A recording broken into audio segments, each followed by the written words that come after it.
प्रधानमंत्री श्री नरेंद्र मोदी जी ने उत्तर प्रदेश में रेलवे के विकास के लिए 19,848 करोड़ रुपए का एलोकेशन किया है। 19,848 करोड़ रुपए का एलोकेशन किया है और जिस तेज़ी से पिछले 10 वर्षों में उत्तर प्रदेश में रेलवे का काम हुआ है, उसका आप किसी भी पैमाने पे देखें तो वो एक नया रिकॉर्ड है। केंद्रीय रेल सूचना एवं प्रशासन तथा इलेक्ट्रॉनिक और आईटी मंत्री अश्विनी वैष्णव ने वीडियो कॉन्फ्रेंसिंग के माध्यम से रेल बजट पर प्रेस वार्ता का आयोजन किया। इस अवसर पर पूर्वोत्तर रेलवे के मंडल रेल प्रबंधक कार्यालय वाराणसी के सभागार कच्छ से मंडल रेल प्रबंधक वाराणसी विनीत कुमार श्रीवास्तव शाखा अधिकारियों के साथ उपस्थित रहे। केंद्रीय रेल सूचना एवं प्रशासन तथा इलेक्ट्रॉनिक और आईटी मंत्री अश्विनी वैष्णव ने कहा कि उत्तर प्रदेश में रेल के विकास के लिए कुल 92 करोड़ रुपए का निवेश किया जा रहा है। उन्होंने कहा कि यूपीए के कार्यकाल 2004 से 2014 में उत्तर प्रदेश में रेलवे के विकास के लिए 1,109 करोड़ रुपए आवंटित किए गए थे, जिसे प्रधानमंत्री नरेंद्र मोदी के कार्यकाल में बढ़ाकर 19,848 करोड़ रुपए कर दिया गया है, जो कि पिछली सरकार की तुलना में 18 गुना ज्यादा है। मंडल रेल प्रबंधक विनीत कुमार श्रीवास्तव ने इस अवसर पर वाराणसी मंडल पर चल रही विभिन्न रेल परियोजनाओं एवं उनकी प्रगति की विस्तृत जानकारी दी है। आइए सुनते हैं उन्होंने क्या कहा। सर्वप्रथम मैं आपको ये बताना चाहूँगा कि ये पूरा जो हमारा रेल बजट प्राप्त हुआ है भारतीय रेल का, वो 2,62,200 करोड़ रुपए का, जिसमें से 1,08,000 करोड़ रुपए संरक्षा पे, यात्रियों की संरक्षा पे, सुरक्षा पे एवं सुरक्षित परिचालन के लिए खर्च किए जाएंगे। और आपको ये जानकर बड़ा हर्ष होगा कि पिछले 10 वर्षों में लगभग 20,000 करोड़ रुपए का निवेश भारतीय रेल में हुआ है। और इस वर्ष भी हमारा जो यूपी में जो चल रहे हैं प्रोजेक्ट्स, जो नए पैसे आए हैं, वो उसके अतिरिक्त भी करीब 92,000 करोड़ रुपए के प्रोजेक्ट्स उत्तर प्रदेश में चल रहे हैं। अकेले उत्तर प्रदेश में 1490 ऊपरगामी पुल या जो इनको हम सबवे कहते हैं, उनको बना के संपार फाटकों को हटाया गया है, जिससे कि सुरक्षित एवं बाधा रहित संचार लोगों को उपलब्ध हो पाया है। और जहाँ तक इसमें कुंभ की 157 अमृत स्टेशनों पे पूरे उत्तर प्रदेश में कार्य चल रहा है, जिसमें से 18 वाराणसी मंडल में है।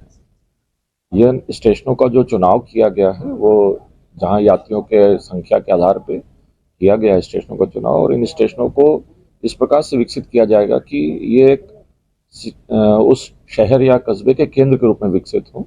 लोग यहाँ पर आएँ, यात्रा करने के उद्देश्य से भी आएँ और अन्य उद्देश्यों से भी आएँ। उनको एक अच्छा वातावरण मिल सके, लिफ्ट मिल सकें, एस्केलेटर्स मिल सकें, सुंदर वेटिंग रूम्स मिल सकें, बैठने के लिए लाउंज मिल सकें। इस प्रकार की सभी सुविधाओं से उन स्टेशनों को सुसज्जित किया जा रहा है। तो कुल 157 स्टेशन उत्तर प्रदेश में विकसित हो रहे हैं इस तरह से, जिसमें से 18 वाराणसी मंडल पे। और यह भी बताना बहुत जरूरी है कि जनवरी 2025 में प्रयागराज में महाकुंभ का आयोजन होगा, और इसमें पूर्वोत्तर रेलवे वाराणसी मंडल भी अपना सक्रिय योगदान दे रहा है। वहाँ पे हमारे 2 स्टेशन हैं महत्वपूर्ण, प्रयागराज रामबाग और झूसी स्टेशन। इन स्टेशनों पर अतिरिक्त प्लेटफॉर्म जोड़े गए हैं, नए एफओबी बनाए गए हैं। ऊपर पैदल यात्रियों को, जैसे उनको लाइन न पार करनी पड़े, वो पैदल पालपुर से एक प्लेटफॉर्म से दूसरे प्लेटफॉर्म पे जा सकें। जो तीर्थयात्री आते हैं, बड़ी संख्या में आते हैं, तो उनको जो अस्थाई जगह, एक जगह उनको बैठाना है, टिकट की व्यवस्था करना है, यह सब उस बहुत ही बड़े पैमाने पर किया जा रहा है। साथ ही वहाँ पहुँचने के उद्देश्य से, आवागमन के उद्देश्य से भी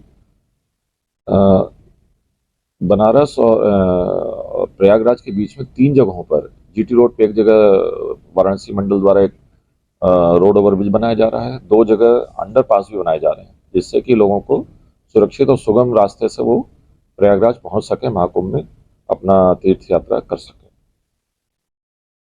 और जैसा कि आपने सुना भी अभी माननीय मंत्री जी की प्रेस वार्ता में, कि भारतीय रेलवे का कवच 4 का डिजाइन पूरी तरह से तैयार हो गया है, और यह अब लागू करने की प्रक्रिया इसकी शुरू होने वाली है। और जहाँ तक भर्तियों का सवाल है, अकेले भारतीय रेल में अकेले इस वर्ष ही जनवरी से लेकर अब तक करीब 32,000 वैकेंसियों का नोटिफिकेशन जारी हो गया है और हर साइकिल में हम लोग रिक्तियों को भरते रहते हैं। जो नवंबर की लास्ट साइकिल जो हमारी भरी गई उसमें करीब 1,40,000 लोगों को रोजगार मिला है। उनको रोजगार के पत्र दिए गए, बाकायदा उनको ज्वाइन करा लिया गया है और सबसे अच्छी बात यह रही है कि इसमें किसी प्रकार का भी कोई विवाद नहीं हुआ। सक्रिय रूप से सभी कर्मचारियों ने सुरक्षित ज्वाइन किया और उनकी विशेषता उनकी ट्रेनिंग कराई जा रही है, जिससे कि वह रेल का कार्य चूंकि बहुत ही तकनीकी कार्य है, सुरक्षित परिचालन के लिए उनको लोगों के बारे में जानकारी होना चाहिए, उनको रेल के बारे में जानकारी होना चाहिए, उनको स्टेशन के उपकरण कैसे परिचालित करना यह पूरी तरह से जानकारी होना चाहिए, इसकी उनको संपूर्ण ट्रेनिंग दी जा रही है।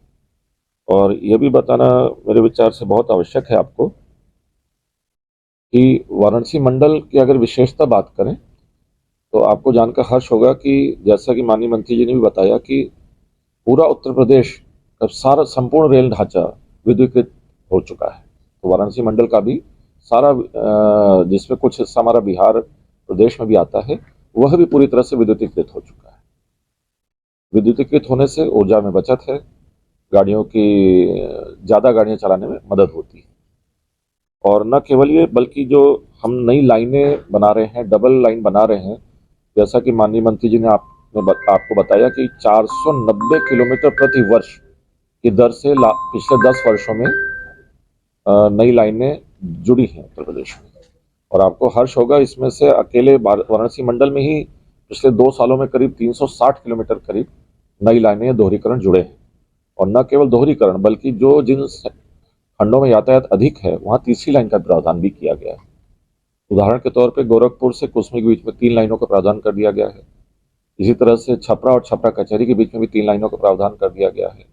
और जो हमारी सिग्नलिंग की प्रक्रिया है, कवच 4 उसका एक बहुत ही उन्नत वर्जन है और ज़्यादा गाड़ियों चलाने के लिए हमें ऑटोमेटिक सिग्नलिंग की भी व्यवस्था हमने करी है, जिससे कि जो मानवीय हस्तक्षेप है, जिसमें गलती होने की संभावना होती है, वो कम हो जाती है।